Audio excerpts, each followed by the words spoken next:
special guests in the studio, actually 3, but only 2 are on mic today. I'm happy to have Jennifer and Alex Kyyashko. Did I pronounce it correctly? It's my Polish background, right?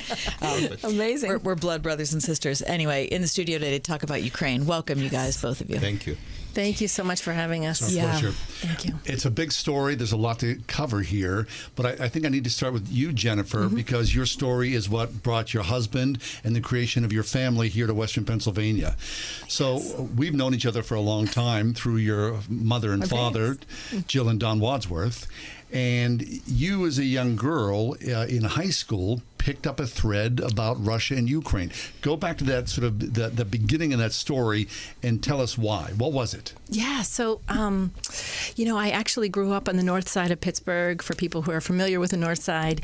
And, as I'm going into high school, there were not a lot of phenomenal public school options on the north side of Pittsburgh. And so I wanted to go to Taylor Outerdice, which is in Squirrel Hill. Yeah. But, I lived in the wrong area. I did not live in the correct area to go to Outerdice.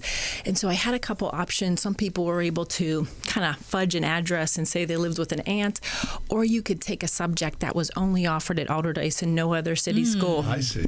So I had to take Russian for 4 years to go to Outerdice, and just had such a love for it. So much was happening. It was the, late 80s and early 90s, and things were falling apart.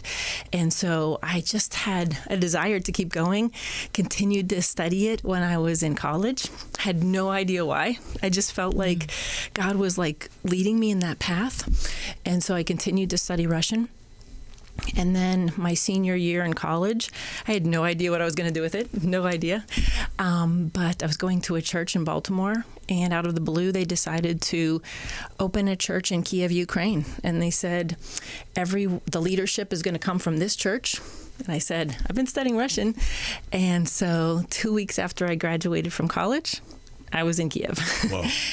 And I was scared to death. In my mind, it was going to be gray and scary and cold and boring. And in my mind, I was going to do my time, 1 year in my mind, and get out.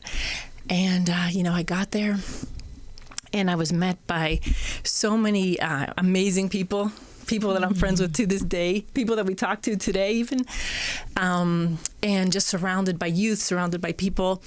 And, it was that moment I said, this is why I studied Russian. It was for the Ukrainian people, because I had and still have such a love for that people. They're just amazing, generous people. Very, very resourceful, but they may have $2, but they will invite you into their home, and they will make this unbelievable meal. And so I ended up staying in Ukraine for about 5 years, worked with my church, worked with Youth of the Mission, and then in the last, I think, few years, I met my husband, Alex, who I call Sasha, in church. And, we had an immediate bond. We got married in both U.S. and Ukraine. You did it twice? We did it twice. I love that. Just to be sure. Yes. But, obviously have such an incredible heart for Ukraine. And, of course, that is his people. Those are, we love them to death. Our in-laws, our family, our friends are there.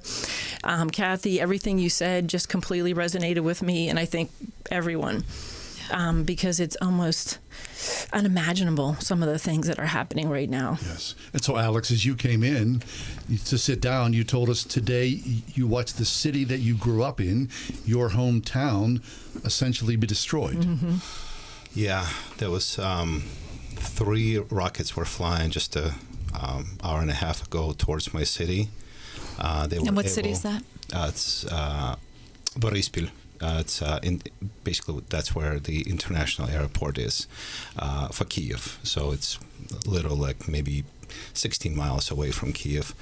And they were able to intercept 2, and one actually landed.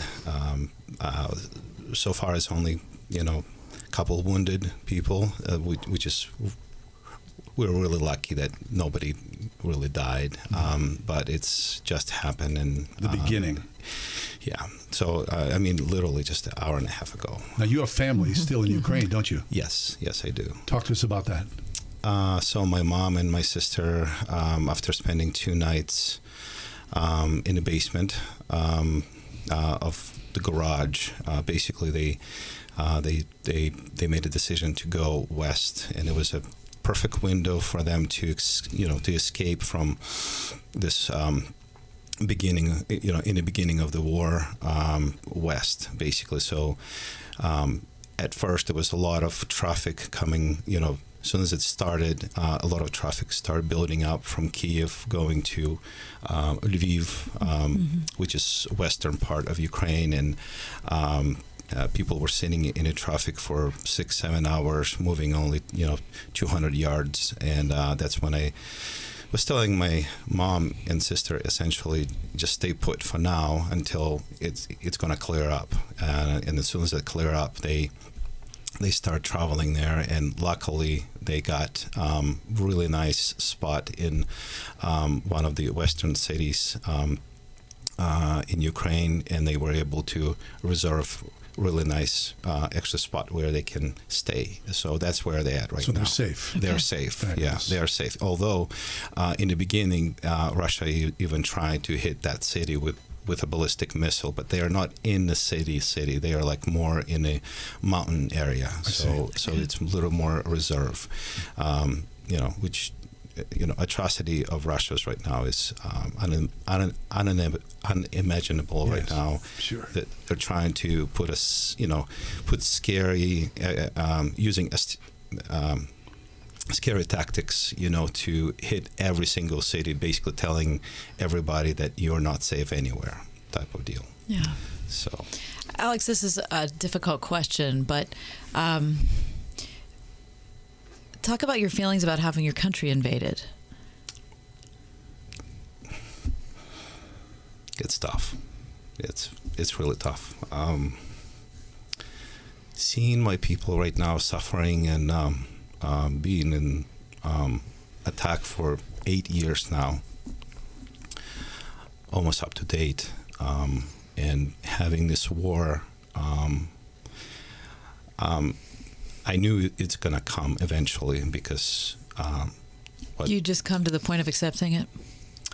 Yeah, right now this is the time. This is the time when my people rise up against this aggressor who was trying to, basically keep us by their side in captivity for almost 300 years. So this is the liberty, and I'm feeling extremely sad that it's happening this way, but I also feel a large sense of pride of how they just stood up and fight right now, and they're bringing them free food into cities that they captured, and those Russian soldiers bringing them food. They open up their trucks to give food, and none of the Ukrainians walked out to get that food. None of them. They said, get out. Get out. We need you to be out.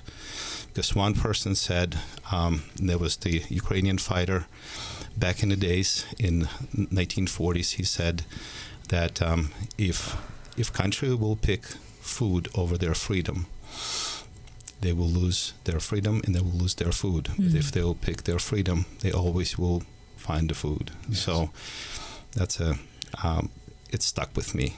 And this is very complex because, of course, Russian and Ukrainians, despite the government, right, there are many people who cross the border who live, as cousins or brothers and sisters or deeply connected. But at the same time, I would imagine there has to be a lot of anger from Ukraine towards Russian citizens for whether it's their inactivity or their complicity because... Or their silence. They're part of Russia. Yeah. And it's really hard to see people that we love deeply that are in Russia, and they are brainwashed to the point of no return. Almost. So talk about that. That's state-controlled media? Yes. Okay, it's a restriction on the information that they're getting? Yes. So they don't know the true story. They don't, but even if they do, they still deny it. that's really hard to imagine, but that's where they at right now. But that's been happening for so long in the Yes. country. I mean, that's part of their history. Yeah, and right now it looks like they open up the faucet to the full extent. They're just pouring absolute, lies on TV and through the radio and on the web. Yeah. So it's hard to crystal ball something like this, but what do you foresee? I mean, can Russia overtake Ukraine? Never. They never gonna overtake Ukraine. They never will. If they will, they will never be able to control our people, because that's how much fight they have in them, and they fight for freedom. Just that I don't know. It's always been there. Jennifer, talk to us about your faith, what's going through your mind right now, your faith community, and how you've been reaching out and praying. Yeah, I mean, I'll say, first of all, it's been overwhelming, the amount of just support and love, from a country that feels like it was so completely divided. Just people pouring out donations, love, prayer in just every single way. It's been amazing. And I truly believe, we have so much support in not only Ukraine, but in the West, all around. We have people praying daily, right, hourly. And I believe like that, our faith, along with, everything that Sasha said in terms of the people and them rising up, I truly believe that, God is intervening and is going to intervene in this situation, and we truly believe with all of our hearts that this is they are not going to be victorious in this situation. We truly believe that God is intervening, and on behalf of the Ukrainian people and everyone that is interceding. Jennifer and Alex Kyyashko are with us. We're talking about Ukraine, which is Alex's birthplace. And Jen, would you call it kind of your adopted country too? I would say so. We need to take a break. When we come back, we're going to talk more about that adopted country. We'll talk more about the refugee crisis and what each one of us can do to support the people who need it the most. It's The Ride Home.